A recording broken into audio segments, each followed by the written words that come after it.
नमस्कार। इन खबर नुक्कड़ में आप सभी का स्वागत है और मैं हूं आपके साथ जानिसार खान। हमारे साथ इन खबर के संपादक विद्याशंकर तिवारी सर हैं और राजनीतिक विश्लेषक अरविंद मोहन सर हैं। अभी देखिए कि आप 4 राज्यों के चुनावी परिणाम आ रहे हैं। स्थिति लगभग लगभग साफ हो चुकी है और इसको रुझान नहीं, हम परिणाम ही बताएंगे, क्योंकि जो 12 बजे के बाद का जो रुझान होता है वो पूरी तरह से स्थिति साफ ही समझी जाती है और यहाँ बीजेपी के पक्ष में पूरा परिणाम जो है दिखता हुआ नजर आ रहा है। क्या लग रहा है सर, क्या हो गया ये? निश्चित रूप से जो भी गिनती कर रहे थे सारे राजनीतिक पंडित इंक्लूडिंग हम लोग भी वो बदला है। और ख़ास तौर से छत्तीसगढ़ बदला है, मध्य प्रदेश बदला है, राजस्थान तो क्लोज है जो उम्मीद लोग कर रहे थे।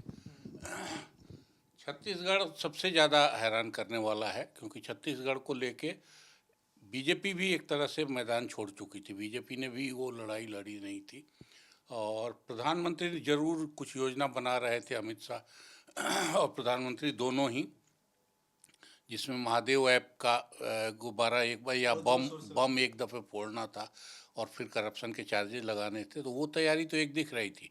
बाकी बीजेपी की तरफ से चुनाव लड़ने में भी कोई तैयारी नहीं दिख रही थी। तो वहाँ से बीजेपी अगर इस राज्य को जीत जाती है तो ये फिर प्रधानमंत्री और अमित शाह की योजना या रणनीति की कुशलता का ही प्रमाण है कि उन्होंने एक मसले को उठा के और फिर चुनाव, जिसको एकदम सब लोग मान रहे थे सबसे मजबूत है, वो भी। मध्य प्रदेश की जीत थोड़ी हैरान करने वाली भी है, मध्य प्रदेश की जीत भी। और मध्य प्रदेश की जीत की खास बात ये है कि इसमें अभी भी ये निश्चय करना मुश्किल है अभी तक के हिसाब से कि प्रधानमंत्री पे भरोसा ज़्यादा हुआ या फिर शिवराज सिंह चौहान की योजनाओं का या उनके इमोशनल अपील का असर ज़्यादा हुआ। एक मायने में शिवराज सिंह चौहान ने काफ़ी बड़ी उलटफेर की है, चुनाव के हिसाब से ही नहीं, बीजेपी की पॉलिटिक्स के हिसाब से भी, क्योंकि उनको बीजेपी मार्जिनलाइज कर चुकी थी और एक तरह का ये तय है कि उनको अभी भी शायद चीफ मिनिस्टर बनाना मुश्किल होगा, लेकिन उनको न बनाना भी अब मुश्किल होगा। तो सिराज ने जरूर टिकट हथियाने से लेके और चुनाव प्रदेश में जितवाने का, क्योंकि वो पहले से तैयारी चुनाव लड़ने की कर रहे थे, लेकिन बीजेपी लीडरशिप बार बार यही सिग्नल दे रहा था कि उनको नहीं ले आना। और उससे भी ज़्यादा ये हुआ कि मध्य प्रदेश में जो बाहर से लोग भेजे गए, केंद्रीय मंत्री से लेकर सांसद तक, उन सब का असर हम लोगों को लग रहा था कि उल्टा होगा। और ठीक उल्टा हमारी सोच से ये हुआ है कि शायद सबने अपने अपने इलाके को कुछ किसी न किसी लेवल पे प्रभावित किया है।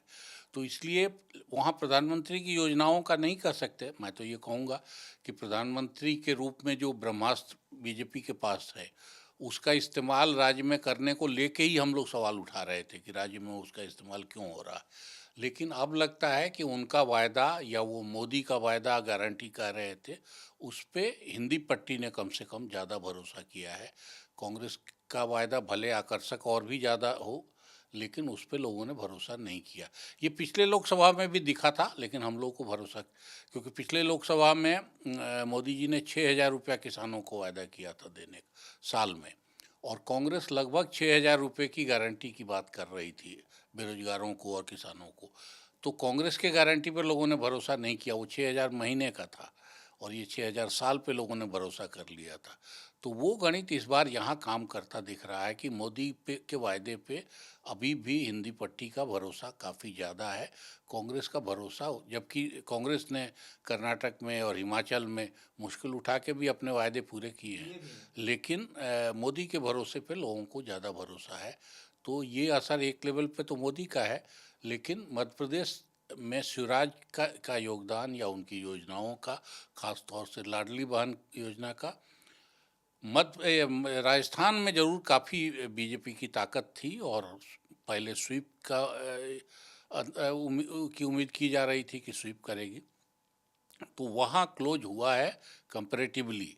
और उसमें मेरे ख्याल से सिर्फ मुख्यमंत्री गहलोत का योगदान है, बाकी कांग्रेस की लीडरशिप ऐसे ही भ्रमण करते ज़्यादा दिखाई दे रहे हैं कि हर जगह लोग गए, पिकनिक सब मनाया, गए, अपना भाषण दिया, आ गए। और जो जाति का कार्ड चलने की कोशिश कांग्रेस ने की है इस पूरे चुनाव में, वो जाति का कार्ड, इसका मतलब कि अब धीरे धीरे धीरे धीरे हमारी पॉलिटिक्स से मार्जिन पर जा रहा है। बीजेपी ने राजस्थान में हिंदू कार्ड चलने की कोशिश की, तो हिंदू कार्ड तो कुछ जगहों पे कुछ पॉकेट्स पे असर करता दिख रहा है, लेकिन जाति का कार्ड नहीं चला। तो इन सिग्नल्स को भी पकड़ना होगा पार्लियामेंट्री चुनाव के लिए। और फिर अगर ये सेमीफाइनल हम मान रहे थे तो फाइनल काफ़ी दमदार और होगा, और नरेंद्र मोदी उसमें और ज़्यादा ताकतवर होके मैदान में उतरेंगे। तो अगर विपक्ष को लड़ना है तो जो कमजोरियां अभी इसमें दिखाई दी, खासतौर से इंडिया गठबंधन को लेके, उन कमजोरियों को दूर करना होगा। और कांग्रेस को अपने व्यवहार में बदलाव करना होगा। कांग्रेस बड़ी पार्टी है, तो उसका व्यवहार जब तक नहीं बदलेगा तब तक विपक्षी अलायंस ठीक से नहीं हो सकता। तो काफ़ी सारे सबक हैं। अब देखिए क्या होता है फाइनल, और कितनी चीज़ें बदलती हैं बीजेपी के अंदर और विपक्ष में। देखिए सर, छत्तीसगढ़ में बात की जा रही थी, छत्तीसगढ़ में उम्मीद थी कि कांग्रेस जो है निकल जाएगी। आपने कहा कि मध्य प्रदेश और ये, लेकिन जो इन राज्यों में जो बीजेपी के जो सीएम चेहरा थे, जो पहले रह चुके हैं सीएम, इनको पीछे किया गया था। अब श्रेय किसको जाएगा? पीएम मोदी को ये श्रेय जाता है या शिवराज को जाता है? किसको जाएगा? और सीएम का चेहरा कौन? देखिए छत्तीसगढ़ में तो पूरी तरह से मोदी मोदी है। छत्तीसगढ़ में मोदी मोदी। हाँ, मोदी से ही जीत हुई है हाँ, छत्तीसगढ़ में। छत्तीसगढ़ में मोदी। छत्तीसगढ़ में तो मोदी के बगैर कोई और था ही भी नहीं। मध्य प्रदेश में ज़रूर हम कह सकते हैं कि शिवराज सिंह ने काफ़ी मेहनत भी की है। शिवराज की कई योजनाएं, खासतौर से लाडली योजना ने काफ़ी पार्टी को मदद की है। और शिवराज ने होशियारी से अपने कार्ड भी चले हैं पार्टी के अंदर, क्योंकि पार्टी उनको किनारे करने की कोशिश कर रही है। इसका अंदाज़ा मुल्क को भी था, तो शिवराज को नहीं होगा सो नहीं है। चौथे लिस्ट में उनका नाम आने का मतलब है कि बड़ी मजबूरी में पार्टी ने उनको टिकट दिया। इसके बावजूद अगर शिवराज वापसी कर रहे हैं तो अब उनको मध्य प्रदेश भी देना होगा, और अगर मध्य प्रदेश पार्टी उनको नहीं देती है तो केंद्र में कोई बड़ी जिम्मेवारी देनी होगी। तो इस हिसाब से शिवराज ने काफ़ी मजबूती से वापसी की है। मोदी की रणनीति, अमित शाह की रणनीति, ये भी कारगर रही है। केंद्रीय मंत्रियों से लेके, और ये पार्टी के अनुशासन को भी बताता है कि केंद्रीय मंत्री को विधानसभा चुनाव लड़ने में कोई शर्म नहीं आई, कोई झिझक नहीं हुई। पार्टी ने कहा तो वो चले गए। विजय वर्गीय ने थोड़ा कहा भी पब्लिकली कि मैं तो नहीं सोच रहा था और बेटे को लड़ना था। इसके बावजूद चुनाव लड़ने में उन्होंने कोई कमी नहीं की, और सिर्फ अपने यहाँ का चुनाव नहीं लड़ा, आसपास उनके चुनाव लड़ने से फ़र्क पड़ा। तो ये बीजेपी के अनुशासन के बारे में भी काफ़ी कुछ बताता है कि पार्टी में इस किस्म के अनुशासन के लोग हैं, और अनुशासन मनवा लेना अगर सेंट्रल लीडरशिप की ताकत है तो इसीलिए पार्टी ज़्यादा मजबूत है। यही बात हो रही थी कि कांग्रेस का जो नेतृत्व है वो संभाल नहीं पा रहा मोर्चा, और बीजेपी के जो आला कमान है वो जो फैसला करते हैं वो नीचे तक पहुंचता है, और उस पर सब कायम भी रहते हैं, अमल भी करते हैं। पार्टी में बदलाव होनी चाहिए, ये पुरानी बात हुई। कांग्रेस कई वर्षों से ये चला आ रहा है कि पार्टी के बर्ताव में बदलाव होना चाहिए, और जो फैसले लिए जाते हैं उसमें परिवर्तन होना चाहिए। और अब जैसे कि शिवराज सिंह चौहान है, इनको भी श्रेय मिलेगा, क्योंकि इनके नेतृत्व में ही कहें कि हम चुनाव लड़ा गया, पीएम का वो चेहरा रहा, ये तमाम योजना भी रहे। लेकिन अब कितना बीजेपी इन चेहरों को आगे करने में यकीन करेगी, या कोई नया चेहरा लाएगी? देखिए क्षेत्रीय लीडरशिप में कांग्रेस ने चुनाव लड़ा, वो स्ट्रेटजी वाइज अच्छी है, उसमें कोई हर्ज नहीं है कि आप पूरे देश में एक लीडर चलाइए कि अलग अलग इलाकों के अलग अलग लोग होंगे। वो स्ट्रेटजी के हिसाब से कोई उसमें दोष नहीं देखा जा सकता। दोष असल में ये हुआ कि जैसे जाति का कार्ड चलना है, तो जाति के कार्ड को सबसे ज़्यादा पंचर अगर किसी ने किया तो वो कमलनाथ ने किया। कमलनाथ अपने यहाँ उस बात को चलने नहीं देना चाहते थे, इंडिया गठबंधन के लोगों को आने देना नहीं चाहते थे, उनकी मीटिंग प्लान थी उसको चलने देना नहीं चाहते थे। तो क्षेत्रीय लीडरशिप आनी चाहिए। अच्छा, कांग्रेस के पास संजोग से अभी बघेल भी और गहलोत भी, ओबीसी लीडरशिप अच्छी है। कर्नाटक में भी जीते हैं तो वहाँ भी ओबीसी लीडरशिप उनकी है। तो उस हिसाब से वो इस पोजीशन में थे कि वो इस कार्ड को चलाते ठीक से तो एक रिजल्ट की तरफ ले जा सकते थे। तो कांग्रेस में वो दुविधा दिखी कि वो कहाँ जाएंगे और क्या करेंगे। दूसरा ये कि ये क्षेत्रीय नेताओं को संभालना या ये करना, बड़ी पार्टी अगर राष्ट्रीय पार्टी हैं तो फिर बहुत ज़्यादा इस तरह की आज़ादी देना जो कमलनाथ के मामले में कम से कम दिखाई दी, जो बघेल के मामले में दिखाई दी, कि छत्तीसगढ़ के मामले में मेरे ख्याल से कांग्रेस लीडरशिप ने कुछ भी नहीं किया। सिंहदेव बोलते रहे, जो भी, वो अपनी जगह रहा। राजस्थान में भी ये चीज़ दिखाई दी, लेकिन इन दोनों राज्यों में ज़्यादा दिखाई दिया। तो इसलिए सेंट्रल लीडरशिप की भी एक भूमिका है, और कुछ में ना हो तो कम से कम पॉलिसी के मामले में होनी चाहिए, टिकट बंटवारे में होनी चाहिए, नेता के चुनाव में होना चाहिए। नेता चुनने के बाद भले आप जिम्मेवारी जिसको दें, तो वो मॉनिटरिंग और निगरानी दिन भर करना और पॉलिसी तय करना, कम से कम इन चीज़ों में ये दिखाई नहीं दिया। ये जो हम मानते हैं कि बल्कि बयानबाजी में कांग्रेस लीडरशिप ने और भी, और ये एक बार का नहीं है, आप देखेंगे तो 10 बार कम से कम मैं देख रहा हूँ कि उल्टे सीधे बयान दे के उन्होंने मोदी को हर्ट किया है और मुल्क के लोगों को हर्ट किया है और उसका नुकसान हुआ है। इसके बावजूद बयान देने में अध्यक्ष महाराज ही जिस किस्म का बयान देते रहे हैं, उसके राहुल भी जिस तरह से आखिर में पता नहीं क्यों उनको अचानक पनौती में दिखा कि कुछ पनौती से लेके वो क्या स्कोर कर लेंगे। अब इस तरह का ये बचकानापन है बेसिकली। तो इस तरह का बचकानापन अगर आप दिखाएंगे प्रधान, जो छवि बीजेपी राहुल गांधी का बनाने में सफल रही, उसी छवि पर राहुल गांधी और बढ़ावा दे रहे हैं। वही मैच्योर आप कर रहे हैं बार बार अपने कामकाज से। और दूसरी बात ये है कि नरेंद्र मोदी से लड़ना अभी इनको आया नहीं। किस बात को लेके नरेंद्र मोदी उड़ जाएंगे और किस बात पे आपको पछाड़ देंगे, ये दांव लगाना अभी आपको आ नहीं रहा है। ये बार बार के चुनाव से ये क्लियर हो रहा है। आप एक छोटी बात बोल देते हैं, जैसे वो नीच आदमी है, और नीच आदमी को उन्होंने नीच पॉलिटिक्स और ओबीसी पॉलिटिक्स और पिछड़ा पॉलिटिक्स और कांग्रेस का व्यवहार, इन सब चीज़ों पे जोड़ लिया और मुल्क ने उस पर भरोसा कर लिया। तो ये नरेंद्र मोदी की कैपेसिटी है जो आप ठीक से नहीं समझ पा रहे हैं। तो इसलिए नरेंद्र मोदी से लड़ते हुए आपको कम से कम इन चीज़ों पे तो सावधान, जो बार बार दिख रहा है कि जिस चीज़ पे वो स्कोर कर जाते हैं, उस पे आपको सावधान रहना होगा। और एक आम आदमी को, मान लीजिए नरेंद्र मोदी ने भी हल्की बातें की है, वो कम नहीं की हैं, लेकिन प्रधानमंत्री को जब आप बोलते हैं तो वो नरेंद्र मोदी नहीं है। नरेंद्र मोदी प्रधानमंत्री भी मुल्क के हैं। तो जब आप बोलते हैं तो वो दोहरी चोट होती है। तो आपको फिर ये ध्यान रखना चाहिए कि नरेंद्र मोदी को अगर मारना है तो नरेंद्र मोदी पर मारने वाली चीज़ें लगे, प्रधानमंत्री पर लगने वाला तीर नहीं जाना चाहिए। आपकी तीरंदाजी प्रधानमंत्री को भी हर्ट करती है, या नरेंद्र मोदी इन दोनों इमेजों को ऐसा मिला देते हैं जिसमें आप वार करते हैं नरेंद्र मोदी पे, वो जाता है प्रधानमंत्री पे, और उसका नुकसान आपको फिर होता है। सर क्या लग रहा है, पनौती शब्द जो है ले डूबा क्या कांग्रेस को ऐसा कुछ अंतिम क्षणों में? देखिए, किसी भी हार जीत में कोई एक मुद्दा तो होता नहीं, बहुत सारे फैक्टर्स इसमें काम करते हैं। लेकिन एक बात तय मान की बयानबाजी, हल्की बयानबाजी एक बहुत बड़ा कारण रहा, और आज से नहीं, गुजरात चुनाव, मौत का सौदागर शब्द याद कर लीजिए, नीच पॉलिटिक्स याद कर लीजिए, कांग्रेस ये करती रही है और मात भी खाती रही है। मुझे सबसे ज़्यादा जो ताज्जुब हो रहा है वो इस बात पे हो रहा है कि हम तीनों राज्यों में लगभग 5000 किलोमीटर गए हैं, कि छत्तीसगढ़ में जिस तरीके से शुरू में ऐसा लगा था कि कांग्रेस एक तरफा चुनाव लड़ रही है, बीजेपी कहीं थी ही नहीं। हालांकि बाद के दिनों में इन्होंने बहुत अपने को संभाला, और उनकी जो योजनाएं हैं, 3 योजनाओं का बहुत इफेक्ट देखा मैंने ग्रामीण क्षेत्रों में। एक धान की खरीद 2800 कर दिया था आपने, दूसरा था कर्ज माफ़ी, किसानों ने दबा के कर्ज उठाया था, 2 लाख तक आप कर्ज माफ़ी की बात कर रहे थे, और गोबर उठाना वगैरह उनका पहले से था ही।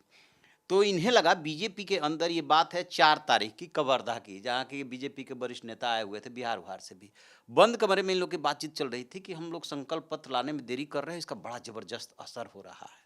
तो कहे कि बस 1 दिन का और इंतजार है, बीजेपी लेके आ रही है और मैनेज कर लेगी। उसके बाद इन्होंने हर विवाहित महिला को 12,000 रुपये साल, एक परिवार में यदि 4 महिला है तो बच्चों को 48,000, और धान की इन्होंने कीमत कर दी 3100। ठीक है, इन्होंने सीधे कर्ज माफ़ी का वायदा नहीं किया। इन्होंने क्या कहा कि यदि आप लोन लेते हैं रोजगार के लिए तो उसमें हम आपको वो देंगे, सब्सिडी देंगे, मतलब 1 रुपये में 4 टॉफी। हाँ, और कांग्रेस 1 रुपया सीधा दे देगी। तो वो उन्होंने उसको कवर कर लिया। एक चीज़ मैंने और नोट किया कि जो कवर करते हुए से दिख रहे थे, जिस तरीके से इन्होंने बस्तर और दुर्ग वाले बेल्ट में, जहाँ आदिवासी हैं और वहाँ पे मेहनत की थी, तो उन 20 सीटों के चुनाव को भी हमने देखा, एकदम बीजेपी सीधे सीधे फाइट दे रही थी। पता नहीं किस हिसाब से, हमारा हमेशा मानना रहा कि छत्तीसगढ़ में कांटे का मुकाबला है और किसी भी करवट ऊँट बैठ सकता है। तो इसमें बहुत ज़्यादा ताज्जुब की बात नहीं। हाँ, यदि 50 के पार बीजेपी जा रही है तो मुझे ताज्जुब होगा कि इतना उम्मीद नहीं किए थे। अब बात आती है मध्य प्रदेश की, तो मध्य प्रदेश में भी यही लग रहा था कि एक तेज आवाज़ आ रही थी बदलाव की, दूसरी आवाज़ आ रही थी कि नहीं, पीएम मोदी और शिवराज सिंह के लाडली बहना योजना में उन्होंने होशियारी ये की थी कि 3,000 का ऐलान करके और ये कहा था कि इसको पार्ट पार्ट में बढ़ाएंगे, और दिवाली से पहले 250 दे दिया। वहाँ जब हम लोगों से बात कर रहे थे, लोग मोबाइल दिखा रहे थे, तो उसी दिन से उसका असर शुरू हो गया था। बाद के दिनों में एक चीज़ मुझे और लगता है कि बीजेपी ने थोड़ी सी स्ट्रेटजी संघ के कहने पे बदली है। पहले इन नेताओं को किनारे कर दिया गया था, बाद के दिनों में इनके साथ पीएम मोदी के साथ मंच शेयर करने लगे। याद कीजिए, शिवराज सिंह चौहान का नाम नहीं लिया था एक मंच से, ना उनका काम गिनाया था। बाद के दिनों में मंच शेयर करने लगे, उधर रमन सिंह भी साथ में दिखने लगे, इधर वसुंधरा राजे भी दिखने लगी। तो उन्होंने ना उसको भी कनेक्ट किया, चाहे जिसके भी सुझाव पे किया, थोड़ा सा कनेक्ट करने की कोशिश की। और आदिवासियों का, महिलाओं का साथ मिला है, आदिवासियों का और महिलाओं का साथ मिला है। अदरवाइज इतनी बम्पर मेजोरिटी आ ही नहीं सकती। जो महिलाओं की खबर है, 1% मध्य प्रदेश में जो बढ़ा है कि शाम तक लाइन लगी हुई थी, तो वहाँ पर ये वाला जो लाडली बहना योजना जो है वो काम की है। भले उनको 250 रुपये तुरंत तो मिल गया ना, 3,000 कब तक होगा देखा जाएगा। तो क्या सर ये एक रणनीति का हिस्सा है कि शुरुआती दौर में प्रदेश स्तर के नेताओं को बीजेपी की तरफ से साइड कर दिया जाता है, और जब चुनाव करीब आते हैं, मतलब मतगणना से कुछ दिनों पहले, ऐसा कुछ? नहीं, इसको आप वो मत मानिए, और इसको हार जीत भी नहीं कहना चाहिए कि नरेंद्र मोदी अमित शाह हार गए, उनकी रणनीति पिटी, तब जाके उन्होंने इनको ले ली। ये कोर्स करेक्शन है, और इस मामले में मैं नरेंद्र मोदी को बहुत बड़ा मानता हूँ कि बहुत सख्त दिखते हैं ऊपर से, और सब लोगों के बारे में बहुत सख्ती से फैसला लिया जाता है, बहुत सख्ती से अमल होता दिखता है। लेकिन जहाँ ऐसी बात आती है, ऐसा दसियों मामला है, इंक्लूडिंग पिछले चुनाव के पहले, यूपी चुनाव के पहले किसान वाला कानून वापस लेना, कि जहाँ एकदम दिखता है कि नहीं अब ये चीज़ संभालने से बाहर है, तो वहाँ वो कोर्स करेक्शन करने में उनको कोई दिक्कत नहीं होती है।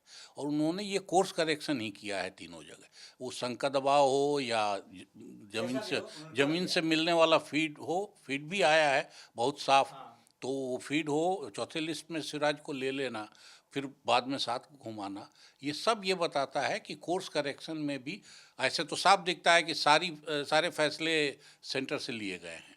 लेकिन आप जब चुनाव, इतने ही दिन के चुनाव अभियान में देखेंगे तो आपको बहुत साफ दिखेगा कि इसमें कोर्स करेक्शन हुआ है, और कोर्स करेक्शन के जरिए बीजेपी ने उन कमियों को या उन कमजोरियों को दूर करने की कोशिश की है। और ठीक उल्टा हुआ है कांग्रेस खेमे में, कि वहाँ बिखराव बढ़ा है। आप कमलनाथ को मध्य प्रदेश चुनाव होने के बाद किसी एक तस्वीर में नहीं देख सकते। पड़ोस के राज्य में चुनाव हो रहा है, किसी राज्य में महाराज पधारे नहीं हैं। राजस्थान में भी आने का उनको फुर्सत नहीं हुई, और उन्हीं को नहीं, जो ये नेता बैठे हुए थे बाहर, जैसे मान लीजिए नीतीश कुमार, वो इंतजार करते रहे। लालू यादव गुजरात तक जाके चुनाव कैंपेनिंग करते रहे हैं पहले कांग्रेस के लिए। तो इस किस्म के नेता जिनकी मदद ली जा सकती थी, उनको पता नहीं क्या इनके दिमाग में अचानक आया कि इंडिया गठबंधन की मीटिंग भी सब पोस्टपोन कर दी, सारी छोड़ दी। और उसके बाद जिनसे मदद मिल सकती थी, अगर और कुछ नहीं लालू यादव और नीतीश कुमार में, तो कुर्मी यादव वोट तो, अच्छा कुर्मी छत्तीसगढ़ के लिए भी, मध्य प्रदेश के लिए भी बहुत ही महत्वपूर्ण वोट है। यादव वोट मध्य प्रदेश के लिए बहुत ही, ओबीसी में सबसे बड़ा ग्रुप अभी भी मध्य प्रदेश में यादव ही है। तो ऐसे लोगों को आप ले जाते, इनको घुमाते, इन सब का फायदा होता। क्या गुमान है, क्या व्यवहार का ये है, ये समझना थोड़ा मुश्किल। कोर्स करेक्शन की बात की आपने, तो ये स्वीकार कर भी लेते हैं मोदी जी, और ये पूरी बीजेपी का, हम कह सकते हैं, रणनीति का हिस्सा है कि सुधार करके आगे बढ़ता है। लेकिन ये कांग्रेस में ये चीज़ नहीं है। एक चीज़ पर अगर कोई अटक गया, जीत पर अटक गया, तो वहीं रुका रहा, और उसका कांग्रेस को नुकसान उठाना पड़ता है, और यही कारण है। और आपने बात की इंडिया गठबंधन, कुर्मी समाज, यादव समाज, तो क्या लग रहा था, इंडिया गठबंधन जो बना है, ऐसा लग रहा था कि अगर कांग्रेस इन लोगों का साथ लेती है, यादव का या कुर्मी, नीतीश कुमार या लालू यादव का साथ लेती है, तो फिर आगे जब गठबंधन की बात चलेगी अंदर में, तो फिर ये लोग हावी दिखेंगे। इस वजह से भी हो सकता है कि ये ना, नहीं, उससे भी ज़्यादा ये हुआ है। एक स्ट्रेटजी दूसरी थी असल में, वो ये कि क्षेत्रीय मुद्दे रहने चाहिए, गवर्नेंस का सवाल रहना चाहिए, ये जाति का सवाल और राष्ट्रीय सवाल नहीं आने चाहिए। कमलनाथ ने तो सिर्फ इसी वजह से मना किया था कि गवर्नेंस का सवाल रहेगा तो हम शिवराज को पछाड़ देंगे। अब शिवराज पिटे हैं या हीरो होके निकले हैं, ये वो कोई नहीं चाहते थे कि मुद्दा राष्ट्रीय स्तर का बने, और जो अंदर की लोकल मुद्दे हैं वो दब जाए। लोकल नाराजगी का सवाल जो है वो पीछे हो जाए। तो अब ये स्ट्रेटजी, और इस पे बाकी सब भरोसा कर ले। कमलनाथ सोचे इसमें कोई हर्जा नहीं है, 5 आदमी बैठे हुए हैं तो कोई कुछ कह सकता है, किसी को कुछ और सोच सकता है, लेकिन फाइनल डिसीजन हो, और डिसीजन से भी ज़्यादा कंपेनिंग में जब दिखने लगे कि ये कमजोरी आ रही है या इस पे बात नहीं बन रही है। जैसे एक ही मुद्दे का मैं नहीं कहूँगा, वायदे पे ये चुनाव बहुत लड़ा गया, तो वायदे कहाँ से आ गए? अगर गवर्नेंस का सवाल था तो फिर वायदों पे क्यों लेके गए? तो आप इस तरह से अगर करते तो फिर ये करेक्शन भी आपको करना था। ये भी तो नहीं हो सकता ना कि सर कि लोग समाजवादी पार्टी ने काफी खेल बिगाड़ा मध्य प्रदेश में, वो और कुछ किया ना किया, टिकट दे दिया अनसंट लोगों को, बीएसपी ने टिकट, वही बोलना, बयान देना, बार बार अखिलेश का बयान जितना आया है उन, और लालू यादव का एक बयान नहीं आया पक्ष में, तेजस्वी का एक बयान पक्ष में नहीं आया।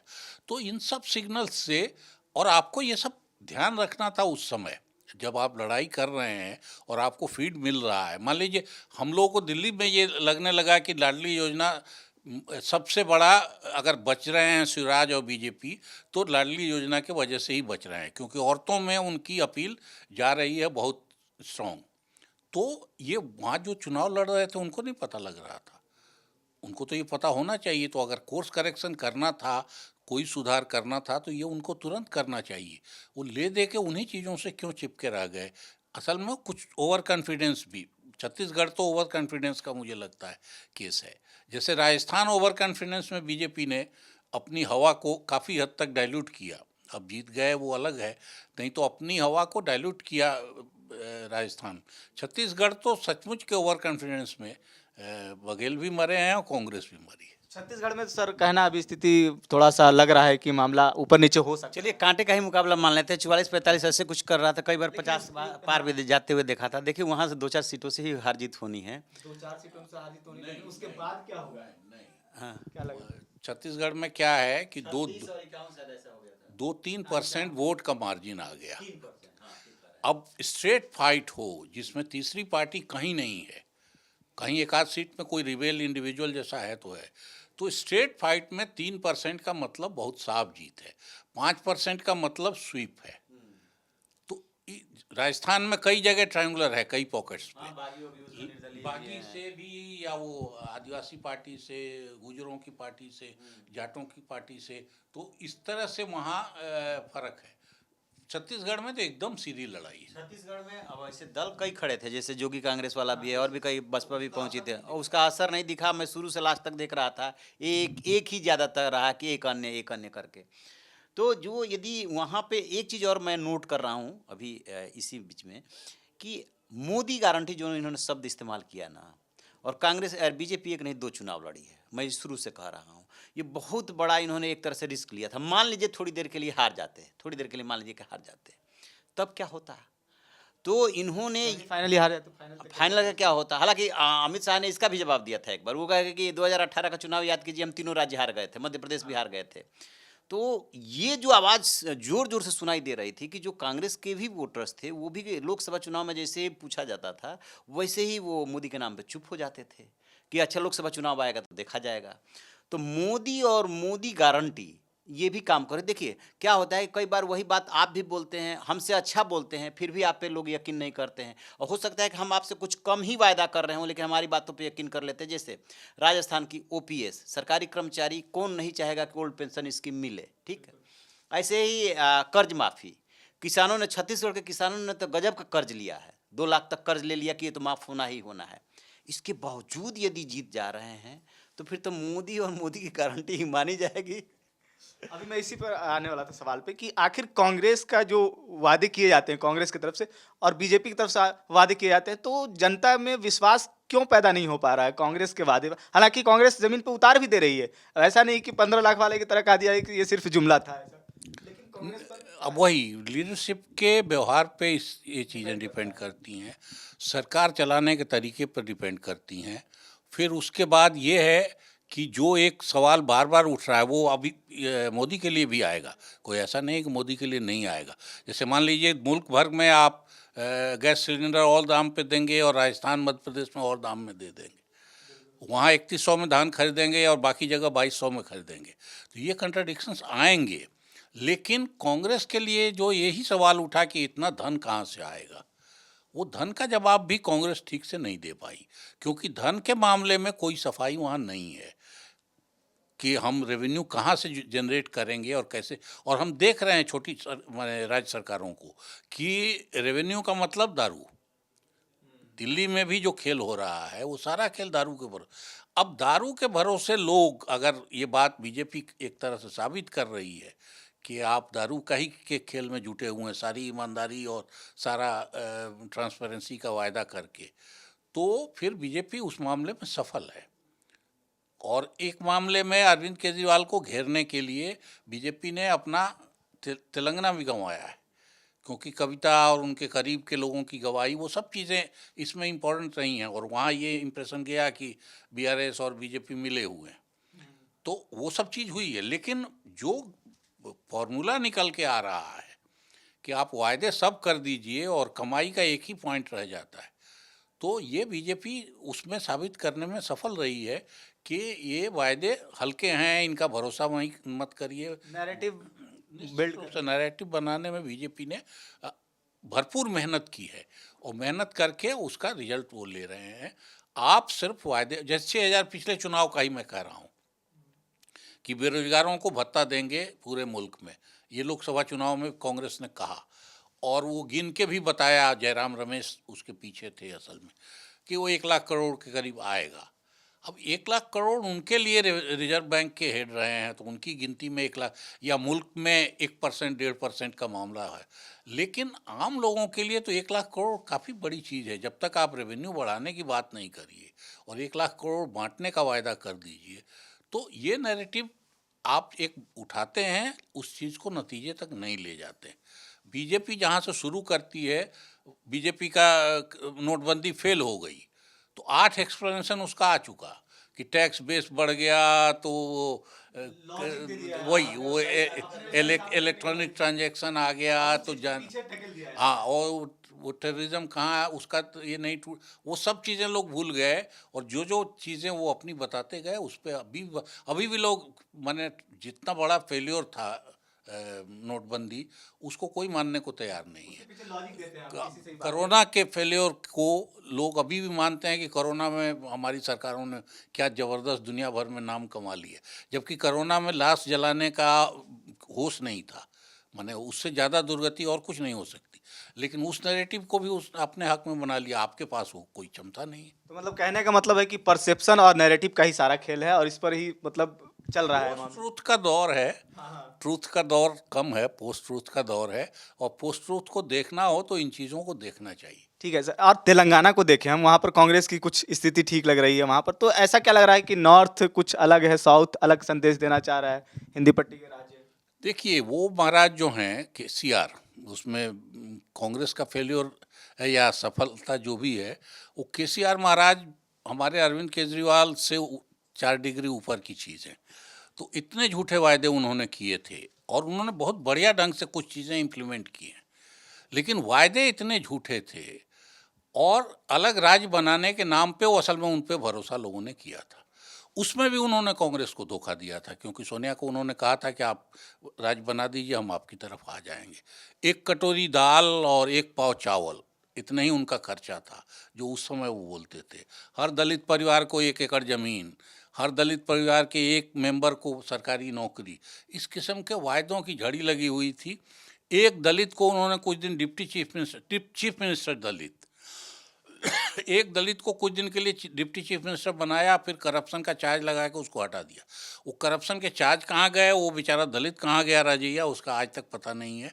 तो इस किस्म की का खेल उन्होंने कहा। फार्म हाउस से सरकार चलाते हैं, बेटा बेटी कहाँ से आ गए। उस समय बोलते थे कि हमारे बच्चे तो विदेश में हैं, वो सब आ गए, सब पैसा वसूली में लग गए। जितने करप्शन की कहानी आ रही सब वहीं पहुँच रही। तो इसलिए लोग उबे हुए थे। उसमें बीजेपी ने अपना नुकसान किया कि ठीक अच्छे समय में बीजेपी उठ रही थी, वहाँ बीजेपी ने लीडरशिप बदला। और फिर अभी एक वजह तो मैं कह रहा हूँ कि जो दिल्ली में अरविंद को घेरना एक वजह थी, लेकिन अपनी लड़ाई बीजेपी ने वहाँ बीच रास्ते में छोड़ दी। कांग्रेस को इसी का फ़ायदा मिला है। ये सज्जन भी जो वहाँ जीतते दिख रहे हैं, लीड करते दिख रहे हैं, वो पुराने बीजेपी वाले हैं, एबीवीपी के हैं, बल्कि बीजेपी के भी नहीं, वो ट्रेनिंग से बीजेपी वाले हैं। लेकिन कर्नाटक का पड़ोसी होने का फ़ायदा मिला, क्योंकि कर्नाटक की पूरी सरकार लगी रही। उन्होंने भी बहुत एग्रेसिव ढंग से, जो लीडर बन रहे हैं वरना, बहुत एग्रेसिव ढंग से अपनी कैंपेनिंग की, और बीजेपी थोड़ा डाउन होती गई। और इसका लाभ ये हुआ, इसमें फ़र्क ये हुआ कि जितनी भी ताकतें थी, जैसे रेड्डियों का की नाराज़गी काफ़ी थी, वो पोलराइज हो गए। मुसलमानों में ये चीज़ क्लियर हो गया कि हम भले, दंगे नहीं हुए थे राज्य में, इसके बावजूद मुसलमानों में ये हुआ कि भाई बीजेपी से लड़ने में ऑल इंडिया में तो कांग्रेस ही है, तो इसलिए वो उनकी पार्टी से निकल के, उनकी ही पार्टी नहीं बल्कि इसमें मजलिस मर गई, मजलिस की सीटें कम हुई हैं, क्योंकि मजलिस के लोग भी टूट के कांग्रेस की तरफ आए हैं, मुसलमान कि यही पार्टी लड़ेगी बीजेपी से। तो इस तरह के फ़ायदे जब वो लड़ते दिखे तो उनको ये लाभ हुआ। फिर बाद में मैंने देखा कि अमित शाह बोलने लगे कि हम ओबीसी वोट को फोकस करेंगे। अब सबसे ज़्यादा टिकट रेड्डी 36 दिया था उसने, चंद्रशेखर राव ने, आपने 30 दिया, कांग्रेस ने 26 दिया, तो इसके बावजूद सारे रेड्डी वोट कांग्रेस को जा रहे हैं। तो ये संख्या से नहीं मामला है, ये फिर कि रेड्डियों का राज आएगा, कांग्रेस आएगी, तो बीजेपी का भरोसा नहीं, क्योंकि उसने एक किसको कैसे हटा दिया, कब हटा दिया, और इन पे तो भरोसा ही नहीं, क्योंकि ये रेड्डी विरोधी माने जाते हैं, या बहुत छोटी इनकी जाति है वेलमा, तो वेलमा जाति का आके चीफ मिनिस्टर बन जाए, तो ये खेल अपनी जगह था। तो कांग्रेस को वहाँ कई चीज़ों का लाभ हुआ, जिनमें एक अच्छा लीडर भी आना वजह है, समाज के 2-3 पावरफुल सेक्शंस का, मुसलमानों का, रेड्डियों का, इनका एक साथ एकजुट हो जाना, फिर संगठन का सपोर्ट काफ़ी कुछ कर्नाटक से मिलना, राहुल गांधी की यात्रा से भी माहौल बनना, वहीं से माहौल बनना शुरू हुआ है, तो उस टेम्पो को पार्टी ने बरकरार रखा अभी तक, तो ये उसी का लाभ है। और बीजेपी बीच लड़ाई से वहाँ निकलती गई है, उससे भी फायदा हुआ कि सारा अपोजिशन का वोट एक पॉइंट पर आया और वो जीत। सर ये एक बड़ी बात है कि जो एमआईएम पर मुसलमान कहते हैं कि भरोसा करते हैं पार्टी को, वहाँ से वोट शिफ्ट होकर के कांग्रेस की ओर जा रहा है। जैसा कि सर ने बताया कि लोकसभा में सेंट्रलाइज तरीके से देखें तो कांग्रेस ही पार्टी है जो लड़ेगी चुनाव, बीजेपी को हरा सकती। इसको कैसे देखते हैं? ओवैसी का जो प्रदर्शन रहा है चुनाव में, देखिए, वो टेक्टिकल वोटिंग तो करने लगे हैं।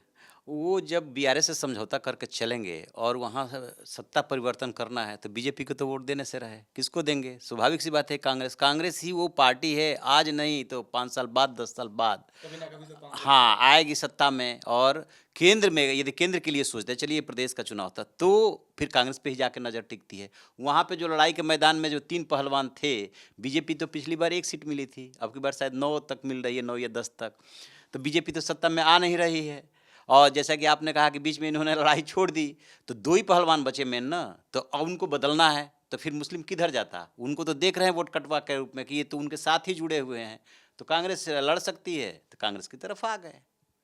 यही एक बड़ा कारण लगा। बड़ा कारण। और यही नहीं, आप देखिएगा उसमें चुनाव में भी जहाँ जहाँ जब इनको लगेगा, विधानसभा चुनाव की बात थोड़ी देर के लिए छोड़ दीजिए, लोकसभा चुनाव के परिप्रेक्ष्य में मैं बात कर रहा हूँ, जहाँ जहाँ लगेगा मुसलमानों को कि नहीं अभी इनको देने से कोई फायदा नहीं है, ये नहीं मुकाबला कर पाएंगे बीजेपी, वो शिफ्ट होंगे कांग्रेस की तरफ। जाहिर सी बात है, उनके वोट बैंक ही टूट करके उधर जाते हैं, उधर से फिर इधर शिफ्ट करते हैं। अब ये है कि जो जिस तरीके से तेलंगाना में और वहाँ पर देखते हैं हम कि जो हिंदी पट्टी के राज्य हैं सर, यहाँ पर बीजेपी सफल हो जाती है किसी नैरेटिव को बनाने में, और साउथ में कम रहता है। जैसे कि आप हिंदुत्व का मुद्दा, जैसे कि पहले भी हम लोगों ने वीडियो में बात की है, और तमाम मुद्दे, तो वहाँ थोड़ा साउथ में ये प्रभाव कम दिखता है। ये तिवारी जी कह रहे हैं ना, अभी पिछले यूपी चुनाव में दिखा कि यूपी का मुसलमान बीएसपी को छोड़ के समाजवादी पार्टी कांग्रेस की तरफ चला गया काफ़ी हद तक, तो बीएसपी एकदम ढक्कन हो गई। ये शिफ्ट तो हुआ, लेकिन यहाँ बीजेपी पैरेलल नैरेटिव बनाने में सक्सेसफुल हो गई कि सब मुसलमान उधर जा रहा है तो सब हिंदू इस तरफ आ जाओ, तो अहिरों का वोट भी, पिछड़ों में तो काफ़ी बंटवारा हुआ। ये दक्षिण में नहीं हो पाया है, अभी तक नहीं हो पाता है, बिहार में भी बहुत कम हद हो पाया है। उसकी वजह ये है कि दक्षिण में रैशनलिस्ट मूवमेंट काफ़ी ताकतवर रहा है, पिछड़ी जातियों का, दलितों का मूवमेंट काफ़ी ताकतवर रहा है। तमिलनाडु में, आंध्रा में भी, कर्नाटक में भी, केरल में भी रैशनलिस्ट मूवमेंट काफ़ी ताकतवर रहा है। इस किस्म के सामाजिक आंदोलन हिंदी पट्टी में नहीं हुए, तो इसलिए बीजेपी ये जो पैरेलल नैरेटिव, जैसे मुसलमान पोलराइज होता दिखेगा, अपने यहाँ तो अगर मुसलमान 4 बजे भी वोट देने निकलता है, बूथ पे जैसे मुसलमान दिखना शुरू होते हैं वैसे संघ और बीजेपी के लोग सक्रिय हो जाते हैं कि अरे बाप रे, सारा मुसलमान उधर जा रहा है, तो जो भी बचा कुचा है चल के 2 वोट नहीं तो। और सुबह से, और चैनलों में देखा मैंने कई दफ़े, मैंने बैठते हुए टोका एक बड़े चैनल में बैठा हुआ, वो सुबह से दाढ़ी वाला और टोपी वाला दिखाना। अरे यार, ये दाढ़ी टोपी, मैंने यही कहा कि दाढ़ी टोपी 3 बजे के बाद दिखाना, ये सुबह क्यों दिखा रहे हो? क्योंकि अभी दिखाने से पता नहीं पोलराइज होगा नहीं होगा। तो हिंदी पट्टी में तो ये हो जाता है कि आप काउंटर पोलराइजेशन कर लेते हैं। आंध्रा में, तमिलनाडु में, यहाँ तेलंगाना में ये काउंटर पोलराइजेशन करना अभी संभव नहीं हुआ है।